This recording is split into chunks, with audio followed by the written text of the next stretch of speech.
اهلا بيكم. سواء كنت طالب في ثانويه عامه او طالب في كليه، اكيد مر عليك الموقف ده، ان انت تبقى بعد طول سنه كامله عمال بتذاكر من ورق الاستاذ الفلاني وورق الاستاذ العلاني، وتحضر كورسات وتحضر دروس، وتمسك الورق بتاع الامتحانات بتاع الاستاذ امبراطور الماده الفلانيه اللي هو اصلا مادته ما بيخرجش عنها اي امتحان، تقعد تذاكر طول السنه وتدش وتحفظ وكل اللي انت بتعمله ده عشان خاطر تنجح في الاخر. تدخل الامتحان من هنا تلاقي الاسئله اللي انت ذاكرتها موجوده زي ما هي، زي ما انت توقعتها بالظبط. تقعد تحل وتكتب اللي انت ذاكرته طول السنه، تطلع من الامتحان تراجع مع اصحابك لمده 5 دقائق، تلاقي نفسك لسه فاكر المعلومه زي ما هي. اول ما تروح البيت تلاقي المعلومه دي اختفت خالص. انت لو حصل معاك الموضوع ده يبقى انت طبقت بحذافير قانون اساله الغازات بشكل كامل. طبعا انت مش فاهم انا بتكلم عن ايه. انا جيت كلمتك على قانون اساله الغازات. قانون اساله الغازات كفيزيائيه قانون بيعتمد على حاجتين: ضغط وحراره. قانون اساله الغازات انت بتحول الغاز من حالته المفككه اللي هي صوره الجزيئات بعيده عن بعضها لصوره سائله بتكون الجزيئات فيها قريبه من بعضها نسبيا. سبب الهدف من ان انت تحول الغاز من الحاله الغازيه للحاله السائله ان انت تعرف تحفظه وتخزنه لفترات طويله. طبعا انت مش فاهم انا بتكلم عن ايه، ابسطها لك. انبوبه البوتاجاز دي جواها غاز سائل، غاز البوتاجاز ده انا محتاج ان انا استخدمه في الاشعاع، او ان انا محتاج ان انا استخدمه غرض ان انا اولع النار.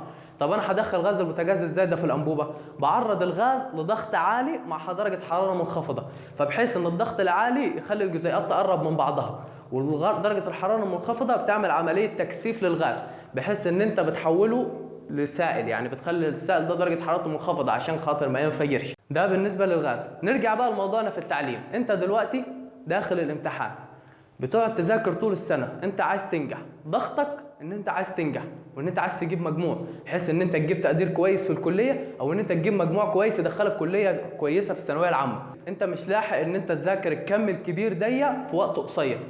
تروح تعمل ايه؟ تلاقي الاستاذ الفلاني منزل ملزمه تلخيص في الحاجه الفلانيه، الاستاذ العلاني منزل كورسات مراجعه في الحاجه الفلانيه.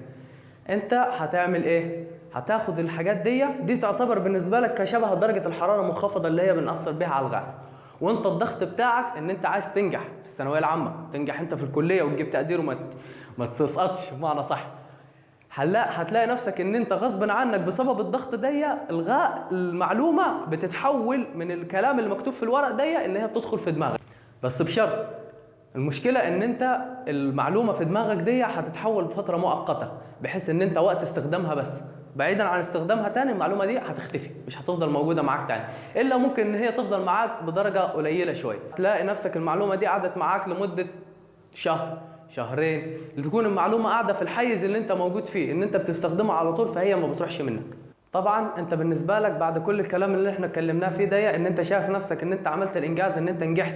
واي نعم انت النجاح بالنسبه لك هو كان هدفك الرئيسي من المذاكره، او ان انت تعمل كده في المعلومه ان انت بغرض ان انت تنجح، بس هتلاقي ان انت استفادتك في الاخر قليله. انت حولت دماغك من آلة كانت او أداة ربنا خلقها لك ان انت بتخزن فيها المعلومات لغرض ان انت تستخدمها قدام بعدين شبه الانبوبه، شبه اي وعاء، اي حاجه انت بتحط فيها اي حاجه بتفضيها وبتروح ترميها بعد كده في اي حته.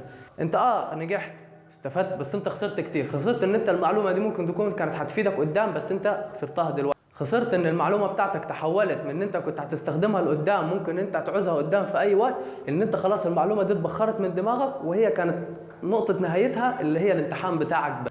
طبعا احنا اتكلمنا النهارده عن مساله ان التعليم بمبدا اساله الغاز. هنتكلم الحلقه الجايه ان شاء الله هيبقى لها جزء ثاني برضه عن التعليم، ان احنا هنتكلم ان التعليم ازاي انت تخلي المعلومه تفتكرها وازاي تنساها، الفرق بين ان انت المعلومه تحطها في الوعي او اللاوعي. السلام عليكم.